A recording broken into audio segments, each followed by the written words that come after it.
Hey everybody, I hope you all are doing well and welcome back to Michael's Matters. Now, as per usual, I, of course, am Michael. Howdy. And today, as we get to the final stretch of the month of June, it is time for us to do our Social Security payout dates for the month of July. For folks on Social Security benefits like Social Security Retirement, Social Security Survivors, Social Security Disability SSDI, as well as Supplemental Security Income or SSI, and really all the other iterations of Social Security program. Additionally, I want to talk today about a very important bill that just got proposed by the California Democrat that would substantially raise Social Security benefits for folks receiving Social Security Survivors benefits. And lastly, today we're going to talk about one presidential candidate, Chris Christie, who seems to already be getting off on the wrong foot when it comes to his plan for Social Security. So today we're going to be doing our payout dates for July Social Security benefits, talking about a new bill that proposed to raise Social Security benefits substantially, and how not to court the retiree vote by Christopher Christie. Now, this is Michael's Matters, and before we get to the video, if you like these videos, if you find them helpful, or if you find them useful, or hey, if you at least find them interesting, please don't forget to like and subscribe, because it really does help the channel to grow, and we are so thankful for that. But also, you get updates when our newest and most informative videos become available. All right, now, let's get down to the video. So today, let's start off with the payout dates for the month of July for folks on Social Security benefits. Now, if you did watch our June payout dates video from last month, you know that for the month of July, it's actually going to be a little bit light on payments for Social Security because of the fact that the Supplemental Security Income, or SSI, for July, well, they're not going to get paid out in July. Rather, they had already going to be paid out in June, the last day of June, so that would be June 30th. So there are no SSI payments in the actual month of July because they got paid out on June 30th. Whew, okay, that one was an easy one.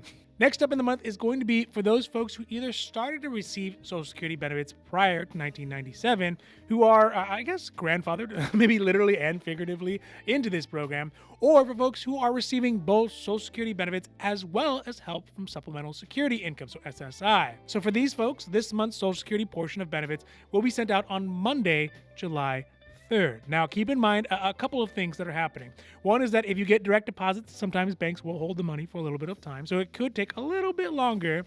Second is that there is probably one of the best holidays of the year, that is 4th of July, happening the day after. So yeah, it means that the banks and the stock market and really all government and all financial things are going to be closed, so that could add an extra day to it. And lastly, if you are getting your checks snail mailed, allow for a few days for it to get to your mailbox. So that is for folks who are old school Social Security recipients, meaning they started before 1997, and folks getting help from SSI and getting Social Security at the same time. Now, next up is going to be the complicated one for folks who are just getting Social Security benefits but are relatively newbies to the program, meaning that their Social Security benefits started after 1997. And the tricky thing here is that it is based off where a person was born within the month in which they were born, because that will dictate when they get their Social Security benefits and when they get paid out. So, for example, if a person was born in the first 10 days of the month, whichever month they were born, then they will get their Social Security benefits sent out on Wednesday, July 12th. If they were born from the days 11 through 20, in whichever month that is, then those Social Security benefits will get sent out for July on Wednesday, July 19th. And lastly, if somebody was born anytime after the 20th of the month, so the 21st through the 28th or 30th or 31st, depending on the month and depending on the leap year, those folks, you all will get your Social Security benefits for July on Wednesday, July 20th. And like before, allow for a couple of extra days for the bank to process or to hit your mailbox if you snail mailed it. All right, now let's get down to a very interesting new proposed bill out from a California Democrat, Linda Sanchez, who has proposed a bill called the Protecting Our Widows and Widowers in Retirement Act, or conveniently, the POWER Act, that would substantially increase Social Security benefits that somebody on Social Security Survivors could get once a spouse passes away. Now, if you're not sure how Social Security Survivors benefits work, we just did a couple of videos, in fact, about how much you can get and how long it lasts, and I'll put a link up here for that.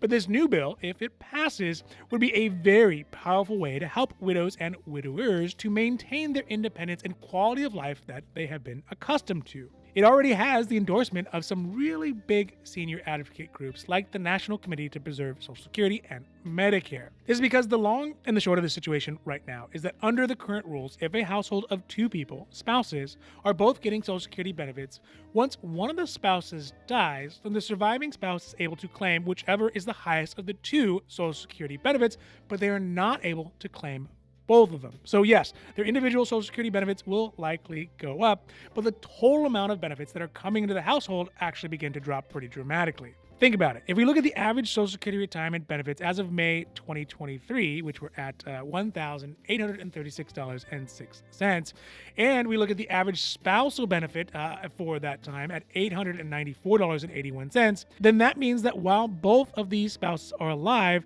the household benefits end up being $2,730.87 a month. But once the higher benefit spouse passes away and the surviving spouse takes over the higher amount, it still means that the total amount of money coming into the household is going to drop. In fact, it's going to drop by $894.81, or it's going to go down by 33%, leaving the surviving spouse to try to cover all the typical household bills and expenses, but with a substantially decreased income. In this new proposed bill, it would guarantee that the surviving spouse would actually get the equivalent of 75% of the total combined household Social Security benefits while both were still living, rather than just taking the higher of the two benefits. Again, if we look at the difference of how this would be in real numbers, in the case above where we talked about the average combined Social Security benefits of an average retiree and spousal benefits, the total household income that they were getting while they were both living was at $2,730.87. But right now, under the current rules, if the higher benefit person dies,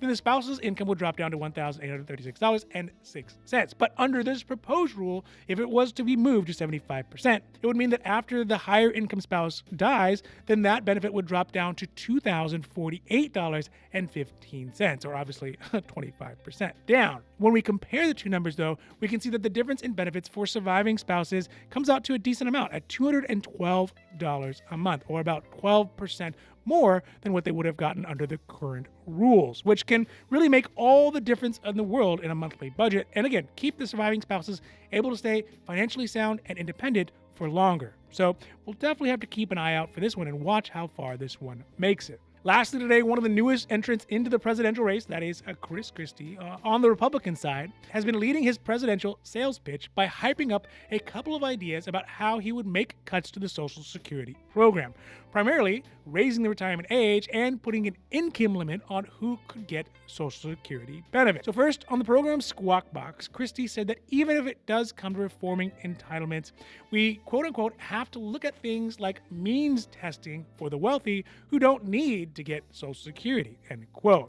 Which seems, I guess, reasonable enough until we get an idea at least of what wealthy actually is. Is it billionaires? Is it millionaires? Is it the current White House standard for people who make over $400,000 a year?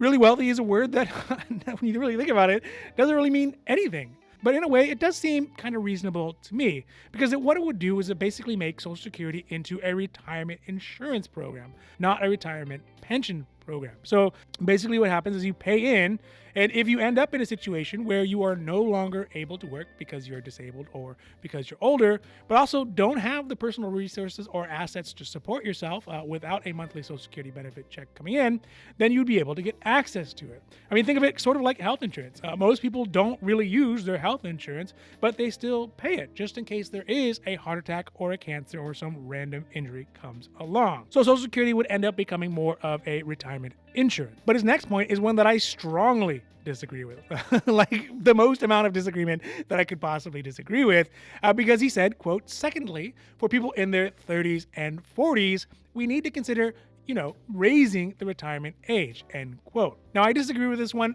so much for the obvious reason, being that one is that I am a person who falls into that group of people who are 30 to 40 years old, and as well as already working till 67, where the retirement age is for folks our age. How high do they want to raise it? Do they want to raise it to 70? Do they want to raise it to 75 before people my generation are able to get benefits? I think there would definitely need to be a lot more specifics about this before I would ever want to sign on to this.